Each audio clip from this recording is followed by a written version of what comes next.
ஆண்டவராகிய இயேசு கிறிஸ்துவின் நாமத்திலே உங்களுக்கு கிருபையும் சமாதானமும் உண்டாவதாக.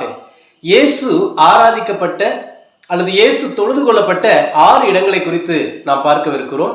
அதிலே 3 இடங்கள் மத்தேயு புஸ்தகத்திலே வாசிக்கும் பொழுது மத்தேயு புஸ்தகத்திலே 3 இடங்களிலே இயேசு தொழுது கொள்ளப்பட்டதை பற்றி சொல்லப்பட்டிருக்கிறது. அப்ப மத்தேயு புஸ்தகம் 2வது அதிகாரம் 11வது வசனத்தை நாம் வாசிக்கும் பொழுது ஏன் இயேசு தொழுது கொள்ளப்பட்டார் என்றால், அவர் பரலோக மேன்மையை திறந்து இந்த பூமிக்கு ஒரு மனிதனாக வந்து பிறந்தது, அதனால இயேசு தொழுது கொள்ளப்பட்டவராய் இருக்கிறார். பாருங்கள், பரலோக மேன்மையெல்லாம் திறந்து நம்மளுக்காக இந்த ஜனங்களின் பாவத்தை மீட்கும் ஒரு மீட்பராக இந்த பூமிக்கு வந்ததினால இயேசு தொழுது கொள்ளப்பட்டார். பாருங்கள், ஞானிகள் வந்து அவரை தொழுதார்கள் என்று எழுதப்பட்டிருக்கிறது, அவரை பணிந்து கொண்டார்கள் என்று எழுதப்பட்டிருக்கிறது, அவரை வொர்ஷிப் பண்ணாங்கன்னு எழுதப்பட்டிருக்கிறது, அவரை ஆராதித்தார்கள் என்று எழுதப்பட்டிருக்கிறது. இரண்டாவதாக இயேசு தொழுது கொள்ளப்பட்ட ஒரு இடம் மத்தேயு புஸ்தகம் 14வது அதிகாரம் 33வது வசனத்தை நாம் வாசிக்கும் பொழுது, அங்கே காற்றும் கடலும் அங்கே கொந்தளித்த பொழுது, சீசர்கள் எல்லாம் பயந்து நடுங்கிக் கொண்டிருந்த பொழுது, இயேசு இயற்கையின் மேலே அதிகாரம் உள்ளவராய் காற்றையும் கடலையும் அவர் அமைதிப்படுத்தும் பொழுது, சீசர்கள் எல்லாம் அவர் கிட்டே வந்து அவரை பார்த்து மெய்யாலுமே இவர் தேவனுடைய குமாரன் தான் என்று சொல்லி அவர் கிட்ட வந்து அவரை பணிந்து கொண்டார்களாம். பிரியமான தேவனுடைய பிள்ளைகளே, நீங்களும் நானும் இயேசுவினிடத்திலே கிட்ட நெருங்கி சேர்ந்து அவரை ஆராதிக்கும் பொழுது, அவரை தொழுது கொள்ளும் பொழுது, நம்மளுடைய எல்லா குடும்பத்திலே ஏற்படுகிற காற்றும் கடலும், குடும்பத்தில் ஏற்படக்கூடிய எல்லா பிரச்சனைகளையும் கர்த்தர் ஒரு நிமிஷத்திலே அமைதிப்படுத்துகிறவராக இருக்கிறார். பிரியமானவர்களே, மூன்றாவது இயேசு தொழுது கொள்ளப்பட்ட ஒரு இடம் மத்தேயு புஸ்தகம் 28வது அதிகாரம் 9வது வசனத்தை நாம் வாசிக்கும் பொழுது, இயேசு உயிரோடு எழுந்தார், அதனால் அவர் தொழுது கொள்ளப்பட்டார், அவர் ஆராதனைக்கு உரியவராய் இருக்கிறார். பிரியமானவர்களே, பாருங்கள், இயேசு உயிரோடு எழுந்தவுடன் சகோதரிகள் வந்து அவரை பார்த்தார்கள், அவரை பார்த்து அவரை பணிந்து கொண்டார்கள் என்று இருக்கிறது. இந்த 3 இடங்களிலுமே மத்தேயு புஸ்தகத்தை வாசிக்கும் பொழுது இந்த 3 இடங்களிலுமே ஏன் இயேசு தொழுது கொள்ளப்பட்டார் என்றால், அவர் மீட்பர், அதனால தொழுது கொள்ளப்பட்டார். இரண்டாவதாக, அவர் இந்த உலகத்தினுடைய எல்லா பாவத்தையும் மீட்ட மீட்பராய் இருக்கிறது மாத்திரமல்ல, இரண்டாவதாக இயேசு ஏன் தொழுது கொள்ளப்பட்டார் என்றால், இயற்கையின் மேலே அவர் அதிகாரம் உள்ளவராய் இருக்கிறார், அதனால தொழுது கொள்ளப்பட்டார். மூன்றாவதாக, ஏன் இயேசு தொழுது கொள்ளப்பட வேண்டும் என்றால், அவர் உயிரோடு எழுந்து நம்மளுக்காக வெற்றியை வாங்கி கொடுத்தவர். மத்தேயு புஸ்தகத்திலே இயேசு தொழுது கொள்ளப்பட்ட இந்த 3 இடமும் இதோடைய மைய கருத்து என்னவென்றால், இயேசுவை ஆராதிக்க அவர்கள் கிட்ட வந்து பணிந்து கொண்டார்கள். பிரியமானவர்களே, நீங்களும் நானும் ஆராதனையிலே நாம் வெளியிலே நிற்பவர்களாக அல்ல, உள்ளே வந்து ஆண்டவரோடு கூட ஐக்கியப்பட வேண்டும், அவரோடு கூட இணைய வேண்டும் என்று ஆண்டவர் விரும்புகிறார். சங்கீத புஸ்தகம் 27வது சங்கீதம் 4வது வசனத்தை நாம் வாசிக்கும் பொழுது, அங்கே அவருடைய ஆலயத்திலே ஒன்றே நான் கேட்டேன் கர்த்தரிடத்திலே, அதையே நான் நாடுவேன், அவருடைய ஆலயத்தின் மகிமையை பார்க்கும்படியாக என்று வேதத்திலே நாம் வாசிக்க முடிகிறது. அப்படி என்றால் நாம் ஆராதனைக்கு வருவதற்கான ஒரு நோக்கம் என்னவென்றால், அவருடைய மகிமையை நான் பார்க்க வேண்டும். அவருடைய மகிமை இல்லாத ஒரு ஆராதனை வேண்டாம். அவருடைய மகிமையை ருசி பார்க்காமல் நான் செல்ல மாட்டேன். அவருடைய தேவ பிரசன்னம் இல்லாத ஒரு ஆராதனை வேண்டாம். Behold the beauty of the Lord, அவருடைய மகிமையை பார்க்காமல் நான் செல்ல மாட்டேன் என்ற ஒரு எண்ணம் உங்களுக்கும் எனக்கும் இருக்க வேண்டும். One thing I desire of the Lord, மகிமையை பார்க்கும்படியாக. அப்படி என்றால் மகிமை என்பதற்கு பயன்படுத்தப்படுகிற எபிரேய வார்த்தை காபோத். காபோத் என்றால் அழகு, வல்லமை, அவருடைய மகிமையை குறிக்கிறது. பிரியமானவர்களே, அப்படி என்றால் நாம் ஆராதனைக்கு வருவதற்கான நோக்கம் தான் என்ன? அவருடைய மகிமையை பார்க்காமல், என்னுடைய நேசனுடைய அழகை பார்க்காமல், அவருடைய வல்லமையை பார்க்காமல் நான் இந்த இடத்திலிருந்து போக மாட்டேன் என்ற ஒரு எண்ணம் உங்களுக்கு எனக்கு. சங்கீத புஸ்தகம் 84வது அதிகாரம் 3வது வசனத்தை நாம் வாசிக்கும் பொழுது, என் ராஜாவும் என் தேவனுமாகிய சேனைகளின் கர்த்தருடைய ஆலயத்திலே அடைக்கலான் குருவிகளுக்கு வீடும், தகைவலான் குருவிகளுக்கு குஞ்சுகளை வைக்கக்கூடிய கூடும் கிடைத்ததே என்று இருக்கிறது. அருமையான தேவனுடைய பிள்ளைகளே, கர்த்தருடைய ஆலயத்தின் பீடங்கள் அண்டையிலே யார் அந்த அடைக்கலான் குருவி, யார் அந்த தகைவலான் குருவி? அருமையான தேவனுடைய பிள்ளைகளே, கர்த்தருடைய ஆலயத்தின் பலிபீடத்திலே அவரை ஆராதிக்கும்படியாக அவருடைய பலிபீடத்திலே வந்து நின்று அவருடைய நாமத்தை உயர்த்துகிற ஒவ்வொரு பிள்ளைகளையும் கர்த்தர் அப்படி ஆசீர்வதிக்கிறவராக இருக்கிறார். யார் இந்த அடைக்கலான் குருவி? இந்த அடைக்கலான் குருவி ரெகுலரா பிரேயருக்கு வர்றவங்க, ரெகுலரா ஆராதனைக்கு வருபவர்கள், ரெகுலரா ஆண்டவரை தொழுது கொள்ளுகிறவர்கள். இந்த தகைவலான் குருவி இருக்கிறது, இந்த தகைவலான் குருவி ஒரு ஈஸ்டர், கம்யூனியன் சர்வீஸ் அல்லது ஒரு கிறிஸ்துமஸ், இப்படிப்பட்ட நாட்களிலே ஆண்டவருடைய ஆலயத்தை வருகிறவர்கள், அருமையான தேவனுடைய பிள்ளைகளே, அப்படி வருகிறவர்களை கூட ஆண்டவர் தள்ளுகிறது இல்லையா? பாருங்கள், அவங்களுக்கும் ஒரு கூட்டை ஆண்டவர் வைத்திருக்கிறார். பிரியமானவர்களே, பாருங்கள், உங்களை என்னை ஆண்டவர் எவ்வளவு நேசிக்கிறவராக இருந்தால் ஆண்டவருடைய ஆலயத்திலே உங்களுக்கு ஒரு வீட்டையும் ஒரு கூட்டையும் ஆண்டவர் ரெடி பண்ணி கொடுத்திருக்கிறார். பாருங்க, ஆண்டவருடைய ஆலயத்தைக்குள்ள வருகிற ஒவ்வொரு பிள்ளைகளையுமே கர்த்தர் வெறுமனே அனுப்புவதில்லை. அவரை ஆராதிக்கிற ஒவ்வொரு பிள்ளைகளையுமே கர்த்தர் அவருடைய மகிமையினாலையும் வல்லமையினாலையும் அபிஷேகத்தாலையும் நிரப்பித்தான் அனுப்புகிறார். பிரியமானவர்கள், இப்படி இந்த ஆலயத்துக்குள்ள வரும் பொழுது ஆலயத்திலே 2 விதமான பலிபீடங்களை நாம் பார்க்க முடியும். பழைய ஏற்பாட்டு நாட்களிலே ஆசாரிப்பு கூடாரத்திலே 2 விதமான இந்த பலிபீடங்களை நாம் பார்க்க முடியும். ஒரு பலிபீடம் வெண்கலத்தினால செய்யப்பட்ட ஒரு பலிபீடம், இரண்டாவது ஒரு பலிபீடம் அது ஒரு தூபபீடம். இந்த தூபபீடம் உள்ளே நீங்களும் நானும் வெளியில் இருக்கிற பலிபீடத்திலே நின்றுவிடக் கூடாது. ஆலயத்துக்கு உள்ளே வந்து முழு மனதோடு அவரை பாடி துதித்து ஆராதித்து அந்த தூப பீடத்திலே எப்படி தூபங்களை தூப வர்க்கத்தை போடுவார்களோ அதே போல நீங்களும் நானும் உங்களுடைய ஸ்தோத்திரத்தினாலே உங்களுடைய பாடல்களால் ஆண்டவரை பாடி துதித்து ஆராதிக்கும் பொழுது அவருடைய வல்லமை, அவருடைய காபோத், அவருடைய மகிமையை நீங்கள் காண்பீர்கள். சங்கீத புஸ்தகம் 84வது அதிகாரம் 10வது வசனத்தை வாசிக்கும் பொழுது 1000 நாளை பார்க்கிலும் உம்முடைய பிரகாரத்திலே செல்லும் ஒரே நாள் நல்லது என்று இருக்கிறதே. பாருங்கள், அப்படி வந்தால் கூட ஆலயத்துடைய வாசல் படியிலே காத்திருக்கிறதே நான் விரும்புகிறேன் என்று சொல்லுகிறதே நாம் வாசிக்கிறோம். அருமையான தேவனுடைய பிள்ளைகளே, அப்படி என்றால் இந்த 1000 நாள் என்பது 3 வருஷத்துக்கு ஒரு முறை, 3 வருஷத்துக்கு ஒரு முறை சபைக்கு வருவாராம், ஆலயத்துக்கு வருவாராம். வந்தாலும் அது வாசல்லே தான் இருப்பாராம். அந்த கேட் கீப்பர் புத்தி இன்னும் மாறல. பாருங்க அருமையான தேவனுடைய பிள்ளைகளே, அண்ணால் பாருங்க வருஷத்துக்கு ஒரு முறை தான் ஆலயத்துக்கு வருகிறவளா இருக்கிறாள்.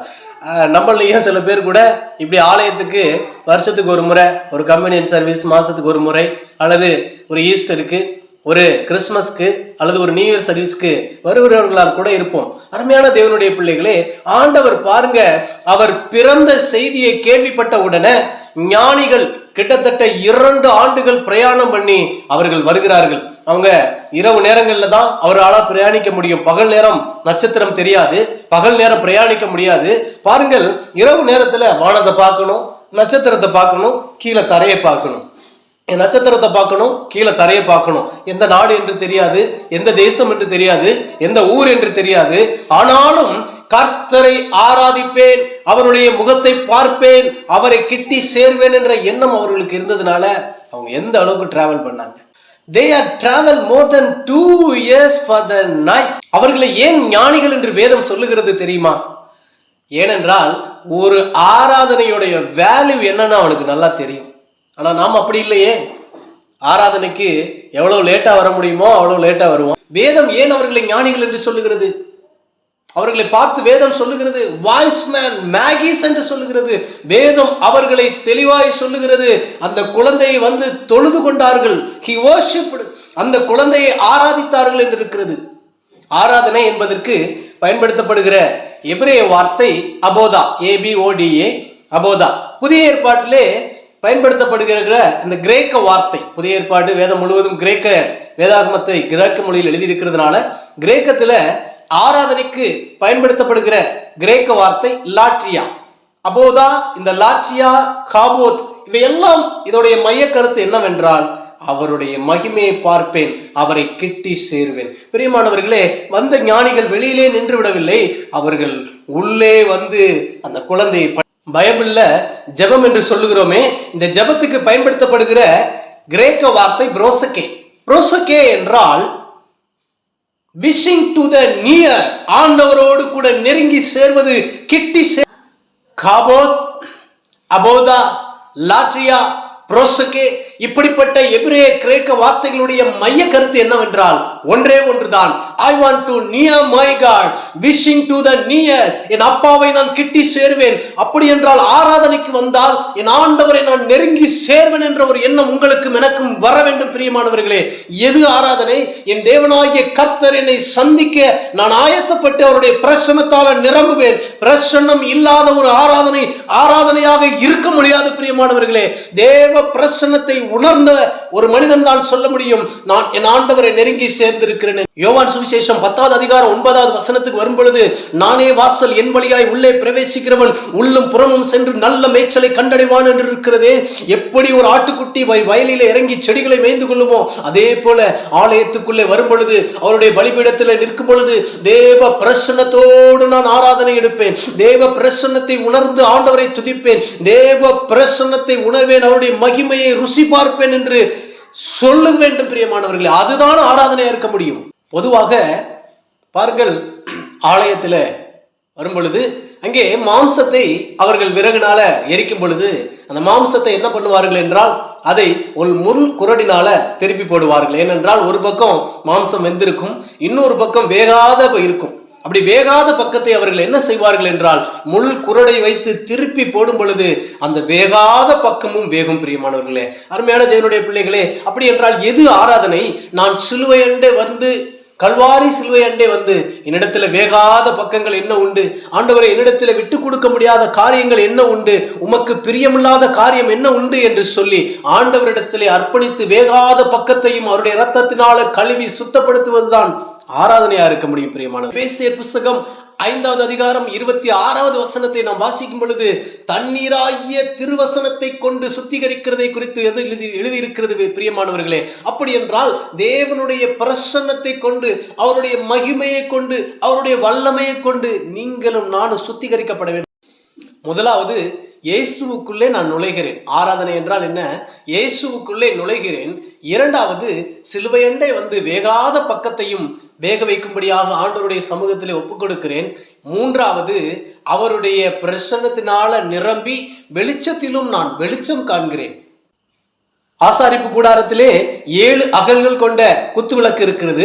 இந்த குத்துவிளக்குகளின் வெளிச்சத்திலே வரும்போது இயேசுவோடு கூட நான் அவருடைய வெளிச்சத்திலே வெளிச்சம் காண்பேன். அப்படி என்றால் இயேசுவோடு கூட அவருடைய வெளிச்சத்திலே வெளிச்சம் காணும் பொழுது நம்மளை கர்த்தர் உலகத்துக்கு வெளிச்சமாய் மாற்றி விடுவார். ஆராதனையின் அடுத்த பகுதி என்னவென்றால், இயேசுவோடு கூட அவருடைய வெளிச்சத்திலே வெளிச்சம் காண்பது. பிரியமானவர்களே, 7 பொன் குத்துவிளக்குகளின் மத்தியிலே வரும் பொழுது அவருடைய வெளிச்சத்திலே இயேசுவோடு கூட நான் நடந்து அவரோடு கூட வெளிச்சத்திலே வெளிச்சம் காண்பேன் என்ற ஒரு நிச்சயம் நமக்கு வேண்டும்.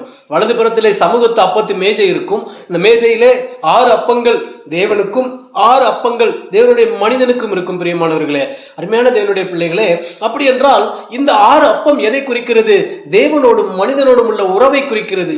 மீதி 6 அப்பங்கள் எதை குறிக்கிறது என்றால், மனிதனோடும் மனிதனோடும் உள்ள உறவை குறிக்கிறது. அப்படி என்றால் நாம் சகோதரனோட, சகோதரியோட, பிரதரோட, சிஸ்டரோட குடும்பத்திலே ஐக்கியம் இல்லாதபடி, உறவு இல்லாதபடி, உறவுகள் சரி செய்யாதபடி நாம் கம்யூனியன் எடுத்தும் ஒரு பிரயோஜனமும் இல்லை.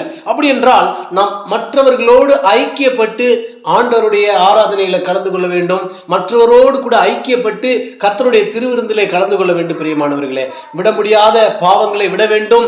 மற்றவர்களோடு கூட இறங்கி போய் என்னை மன்னித்து விடுங்கள் என்று சொல்லி ஆண்டவரோடு கூட ஒப்புரவாகி மன்னித்து மறந்து ஆண்டவரோடு கூட ஒப்புரவாகும் பொழுது அந்த கம்யூனியன் சர்வீஸுக்கு ஒரு பிரயோஜனமான ஒரு அர்த்தம் இருக்கு. பிரியமா, 2 கொரிந்தியரோட புஸ்தகம் 4வது அதிகாரம் 15வது வசனத்தை வாசிக்கும் பொழுது, அநேகருடைய ஸ்தோத்திரத்தினாலே கிருபை பெருகும் என்று இருக்கிறது. அப்படி என்றால் நீங்களும் நானும் பரிசுத்தவான்களோடு, ஆண்டவருடைய பிள்ளைகளோடு, கர்த்தருடைய பிள்ளைகளோடு எல்லாரும் ஒருமித்து கர்த்தருடைய நாமத்தை உயர்த்தும் பொழுது அநேகருடைய ஸ்தோத்திரத்தினாலே சபையிலே கிருபை பெருகவே பெருகும். முதலாவது, இயேசுவுக்குள்ளே நான் நுழைகிறேன். இரண்டாவது, அவருடைய சிலுவை அண்டே வந்து நான் என்னுடைய வேகாத பக்கத்தை என்னை சரி செய்யும்படியாக ஆண்டவரிடத்திலே வந்து அர்ப்பணிக்கிறேன். மூன்றாவது, அவருடைய வெளிச்சத்திலே வெளிச்சம் காண்கிறேன். நான்காவது ஒரு காரியம் என்னவென்றால் தேவனோடு உள்ள உறவை சரி செய்கிறது. ஐந்தாவது ஒரு காரியம், தேவனுடைய மனிதர்களோடு, பரிசுத்தவான்களோடு அவரை பாடி துதித்து ஆராதனை செய்வது. ஆறாவது ஒரு முக்கியமான ஒரு காரியம் என்னவென்றால், அதுதான் தேவனோடு உள்ள உறவு மாத்திரமல்ல, அங்கே திரைச்சீலை 2ஆக கிழிகிறது. அப்படி என்றால் இந்த திரைச்சீலை 2ஆக கிழிந்தவுடன் நாம் ஆண்டவரோடு கூட கிருபாசனத்தண்டே வந்து நிற்கிறோம். அங்கே தேவன் நம்மளோடு கூட பேசுகிறவராய் இருக்கிறார். பிரியமானவர்களே, யாத்ராகமத்தின் புஸ்தகம் 25வது அதிகாரம் 22வது வசனத்தை வாசிக்கும் பொழுது, அங்கே கிருபாசன தண்டே இருந்து கர்த்தருடைய பெட்டி அங்கே இருக்கிறது. அங்கே இருந்து கர்த்தர் சொல்லுகிறார், நான் உன்னோடு பேசுவேன். அப்படி என்றால் ஆராதனைக்கு வந்தா நீங்களும் நானும் அப்பாவோட பேசாம ஒரு ஆராதனை இல்லை, அவருடைய மகிமை இல்லாத ஒரு ஆராதனை இல்லை, அவருடைய பிரசன்னம் இல்லாத ஒரு ஆராதனை இல்லை, அவருடைய வல்லமை இல்லாத ஒரு ஆராதனை இல்லை என்று சொல்லி நீங்களும் நானும் அப்பாவை கெட்டி சேர்வதுதான் ஆராதனை. கர்த்தர் தாமே உங்களை ஆசீர்வதிப்பாராக. God bless you.